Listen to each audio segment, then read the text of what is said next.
సోమశిల జలాశయం నుంచి పెన్నా నదికి మంత్రి ఆనం రామనారాయణ రెడ్డి నీటిని విడుదల చేశారు. ముందుగా గంగమ్మకు ప్రత్యేక పూజలు చేసి 5-6 క్రస్ట్ గేట్ల ద్వారా 10,000 క్యూసెక్ల నీటిని దిగువకు వదిలారు.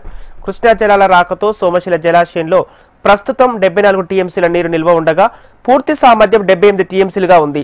ఈ జలాశయానికి 32,000 క్యూసెక్ల నీరు వస్తుండగా పెన్నా నదికి 20,000, కండలేరుకు 10,000 క్యూసెక్ల నీటిని విడుదల చేశారు మంత్రి.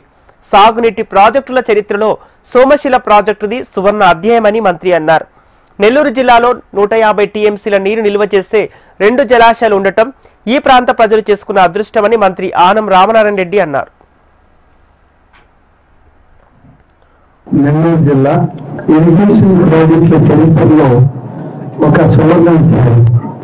సోమశిల ప్రాజెక్టుని 78 టీఎంసీలకి నిర్మాణం చేసిన పైన ఉన్నటువంటి కడప జిల్లాలో అలాగే wild life sanctuary forest department తో కూడా అనుసంధానం కావాలి. కాబట్టి మనం ఎప్పుడు 74 టీఎంసీల నీటిని నిర్వహించుకొని పైన వచ్చిన నీటిని కిందకు వదిలేటువంటి ఇప్పుడు మనం 10,000 వదులుతున్నాం.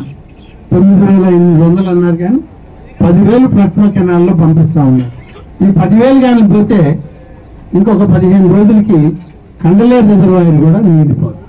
గడిచిన 5 సంవత్సరాల్లో ఇరిగేషన్ అనేటువంటి పదమే ఎక్కడ వినలేదు ఎవరు, రైతులు కానీ గ్రామస్తులు కానీ.